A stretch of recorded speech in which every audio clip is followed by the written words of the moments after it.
Hey everyone, welcome to another episode of Ask a Muso, brought to you by Jim's Cleaning, Butterham South. Today I'm joined by a friend of mine, Jarrod, on the other end here, a Muso mate and someone that I'm really keen to pick the brain of today. So introduce yourself, Jarrod, give us a bit of an insight into what you're all about and a bit of a hello. Well, it's my pleasure to introduce myself to you, Bailey. My name's Jarrod Murphy. I live in Brisbane at the moment. Bailey and we met when I was living on the Sunshine Coast, and I lived there for 10 years. Prior to that, I'd lived in Sydney all my life. And so I've been a musician certainly since I was a teenager. And prior to that, I've been pretty obsessed with music all my life, of course, and very different styles, and gone through some different genres and, different passionate responses to different types of music over the years. And at the moment, I live in Brisbane. I'm in my home studio now, so I can give you heaps more detail than that. But let's save that detail till later. Yeah, that's just the basic. No, awesome. Well, thanks for being on. When I did sort of start the project, so the project, for those that hadn't maybe watched the first episode ever, is sort of about just connecting with creators and specifically in the music industry, about sort of what they're doing at the moment and what their experiences are and sort of how they got into things, and a chance for them to sort of plug and explain what they're doing at this sort of COVID-19 time where everyone's in isolation. So I'll start off with you. What's sort of like your earliest memory of music on a playing front? So, obviously we're all raised on certain music. I was brainwashed into 80s music by mum and dad, but what's sort of your earliest memory of actually playing, and what sort of instrument was it? My earliest memories are a blur, but I grew up on my parents were very into music, but not really. The house wasn't really sort of obsessed with music as such. Like, I hear of other people and their parents were always playing music in the background or always had records on. That really wasn't my parents, but their tastes were obvious and did influence me. And myself and my siblings at very young age started dancing, and I was a tap dancer for many years. So my first memory of performing music was probably that sort of thing. It was more like a dancing, cabaret style dancing thing on stage. And I did that for years, all through primary and high school. Tap dancing, clown tumbling, juggling, acrobatics. The walking circus. Yeah, it was totally circus, cabaret style performance. And I went on and did like shopping centres, and that was hilarious. I'd be the guy juggling rings in the shopping centre. That's crazy. Like, there was also at the same time piano playing going on through school, and I learned drums at school, so I was in a few Stedfords and stuff in high school, early high school, and played in a few band things, and things that got me very into band music the playing of bands is I was the person who played drums amongst my friends, who were all sort of multi-instrumental sort of players through high school, all learning their different instruments, whether it's clarinets or guitars or violins or whatever. I was the guy playing percussion, and I so happened to be the guy to put his hand up to be the singer as well. So I was the singing drummer, and so we would do lunchtime concerts and stuff. And through that, I kind of decided to throw the tap dancing shoes in the bin, and I discovered rock and roll. Yeah, well, that sounds fantastic. Like, you were immersed into music, and lots of people get to, like, I'm not saying that I'm vintage by any stage, but get to your early 20s and haven't really performed at all, even though they want to, or they've had the drive, whatever. But you've actually had experience performing, but not necessarily playing for the most part of it. You were performing to music rather than performing it yourself. But so was guitar, guitar wasn't your first instrument. What sort of took you into that singer-songwriter, guitar, vocal sort of line away from the percussion? The tap dancing. I can't believe I'm talking about my tap dancing, but it is integral to the story, because the tap dancing being so rhythmical and very song-based and expression kind of stuff. I wasn't a great tap dancer. I did pretty good, but I even have memories of being in a full orange sequence jumpsuit that was all one piece, doing a solo song, tap dancing, and the song was called "Sing Me," And it was an old-fashioned musical song, and sing me, I've got a song to be sung. So it's very, very apt. One of the first performances I ever did was exactly that song, on my own on stage. I couldn't imagine you ever being shy, because you're not exactly shy now. So I can hardly imagine you ever. But I was actually, and that's the thing is I was shy. I was because I used to literally. My mum would tell a story that the first time I went on stage, I don't think it was to tap dance, but it was like some school musical or something, and I vomited on the stairs going up as I'm walking up the stage. So my nerves were intense as a little kid, and those nerves carried on, because when I got into rock and roll, and played in my first real kind of original band out of high school, a band called Pelican Jed. Again, there's a timeline of music that we could explore. Pelican Jed was I really was a nervous wreck, and I was so. Even though I'd done hundreds and hundreds of performances on stage and stuff at Stedfords and through musicals and whatever, still going into pubs, I was so nervous. And I think mainly nervous about, irrationally, but like most people, nervous about being judged and getting caught. I was really caught up in whether I was doing the right thing, or whether it was, probably an unhealthy level of obsession towards the whole sort of competitiveness of music, which I'm sure you probably know yourself about. When you are in bands and you're around musicians, as much as there's a camaraderie, sort of everyone's supporting each other, of course, but there's also opposite to that, and there's also everyone's sort of ready to cut each other down and push the other hyenas aside and take the spoils for themselves. The pathway back to your question was how did I find myself to be the singer-songwriter kind of mold? That certainly was through cabaret performance, through high school, primary school and high school, tap dancing and juggling, clown tumbling. So I was very into big songs, big musicals kind of songs. I was obsessed with Grease and stuff as a kid. And that was one album that my parents had that I was very influenced by, that and Frank Sinatra records. And Frank Sinatra musicals like Hair and Grease and Rocky Horror Picture Show, that sort of thing. Creedence Clearwater Revival, the Beatles and the Beach Boys. That was kind of what I was brought up on, those 5 main musical influences. As I said, my parents weren't obsessed with music, but they were very into it. My dad would always sing Frank Sinatra around the house and so on. But the tap dancing found my way because I naturally played drums then, because I was kind of in that rhythm zone. But I always considered myself a singer before anything else, and not consider myself a great, like I'm the best singer, but I kind of owned the singing thing kind of at an early age, and I was heavily influenced by, the Crowded House kind of Neil Finn kind of vocal delivery, combined with a whole lot of cabaret vocals, sort of over the top, Greatest Showman kind of over the top vocal delivery, and played drums. And then so through those sort of combined singer drummer, I got influenced by all my other musical peers who were piano players and better musicians than I were, and understood music better than I did. But I kind of just picked up little bits from all of them, stole them essentially, and made them my own. So I've never learned any other instrument except drums, but I've just sort of taken other instruments and little bits that I can do and just made it my own. And so I kind of now I'm the ripe old age, I now have a pretty good understanding of music, how it works, but it still sits in a pretty fundamental, rudimentary sort of level. But I just kind of do my bit of it as best as I can and own it. And so, yeah, I was kind of the singing drummer, and that became the singing songwriter guy in high school, because I just put my hand up to do it, really. And that's the thing, I never ever thought I was better than anyone at it.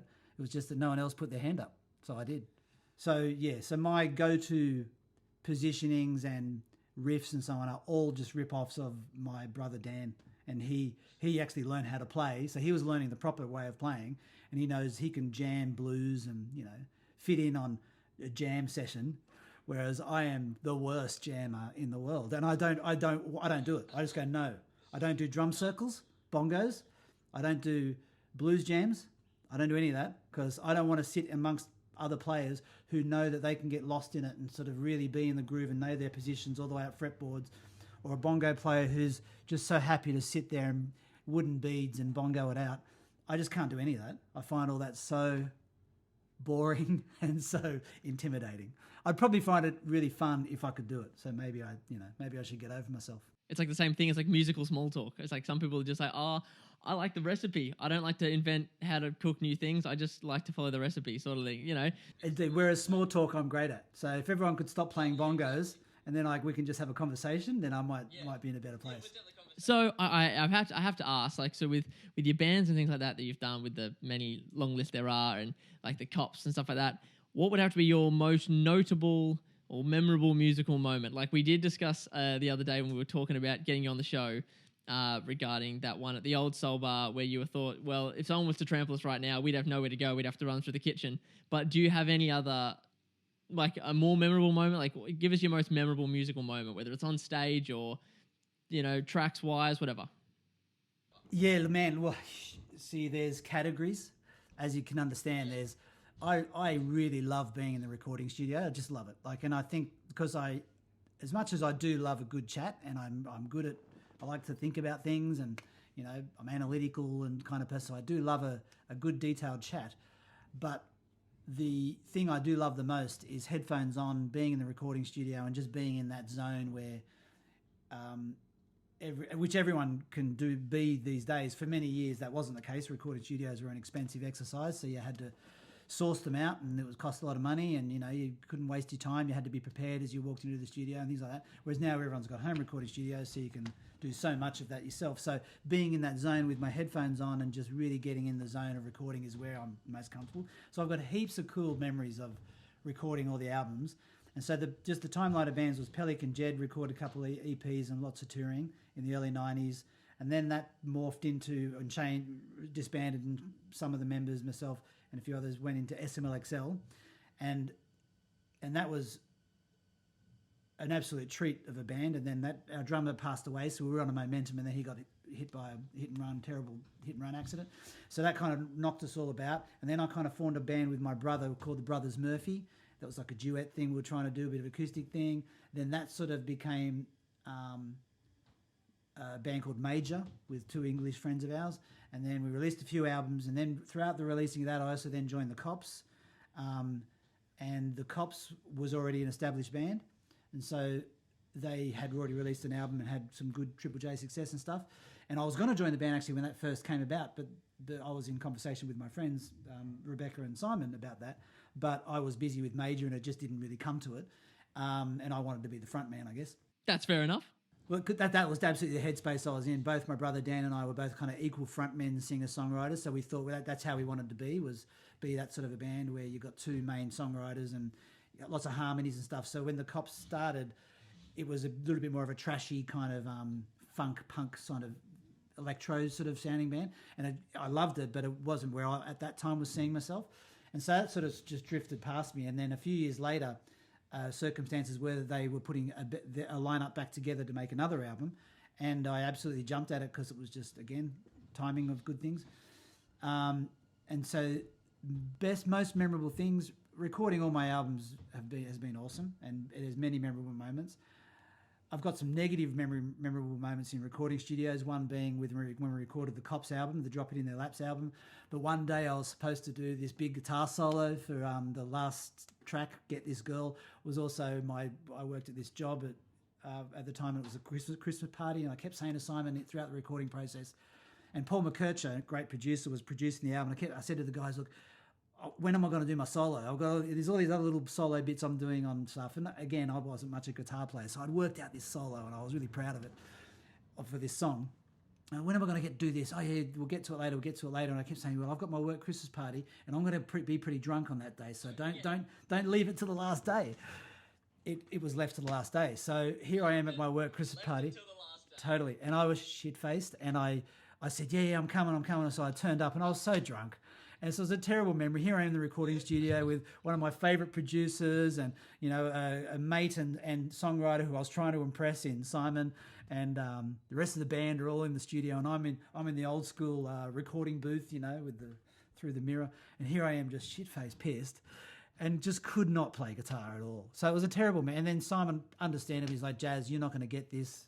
Get out of the studio. I'm like, yep, I totally agree. So Simon played the solo on that album. But my best memories of playing music, definitely I would say in the Cops. There was great memories in playing many different things, and Pelican Jed playing down in Melbourne and up in Brisbane and that sort of thing. In the early 90s, they were just awesome days. I had my hair down here and a purple goatee and the whole bit.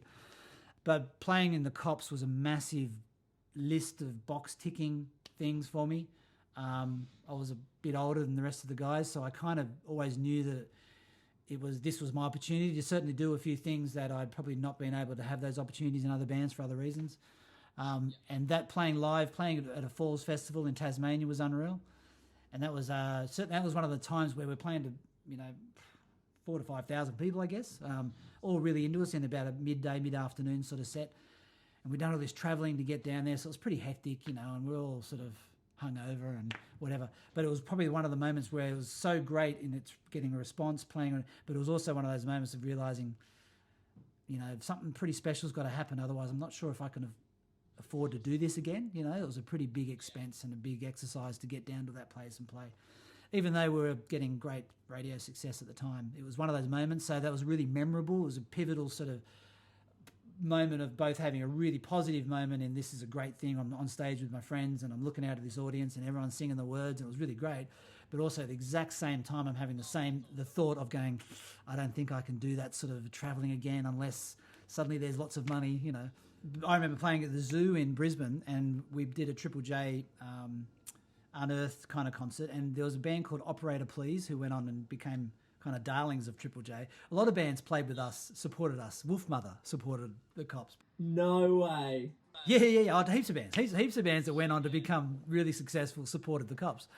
And supported Major for that matter, and Pelican Jed, mind you.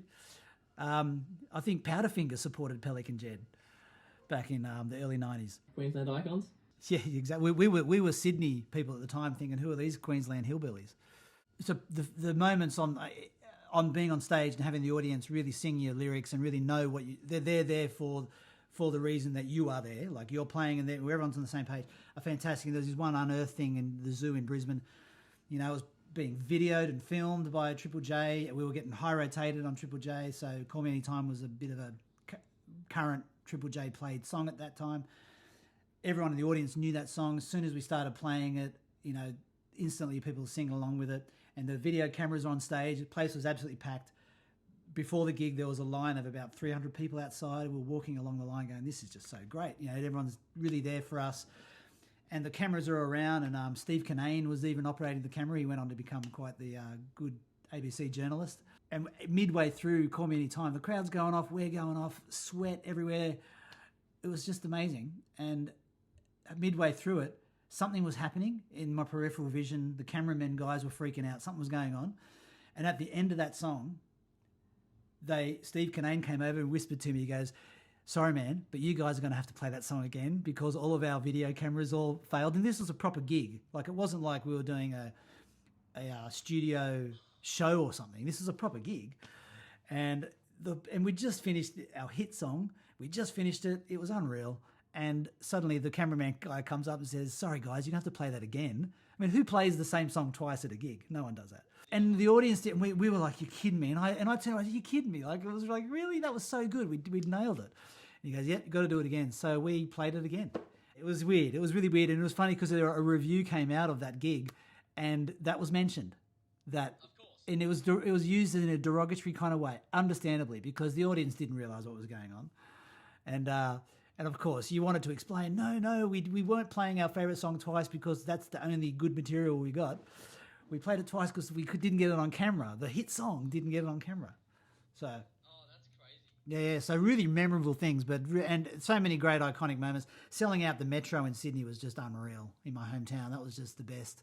Big, huge venue that we were always going to, and I'd done a few supports with other bands there. Never really owned the big stage, but it was our gig, and it was a massive stage, and all that gear you were just mentioning, that awesome back line, thunderous drums through big PA. It was just so great, So with all that in mind, what are you up to now? Like with like music wise, like what are you doing now?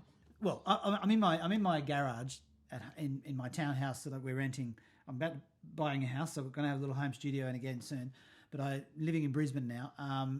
I do a lot of home recording stuff, so I'm in isolation. So there's that stuff going on. I'm able to work from home, thankfully, which is all good. So I'm at the moment just daily uploading me and my ukulele, because I always find that sort of Facebook upload sort of a weird thing, and I thought, what's a thing I could do that kind of keeps it nice and relaxed, and ukulele is a very relaxing instrument and an instrument that brings everyone together, and I can fudge it along, so it's a nice relaxed way for me on a daily way to just upload. So I'm doing that at the moment. I've released an album last year with the band SMLXL that was a band with really great friends from my old childhood or young teenager in my 20s sort of thing, and so those two guys who are based in Sydney, we record kind of, we get together and do record sometimes. We can't do it in distance, sort of passing files back and forth.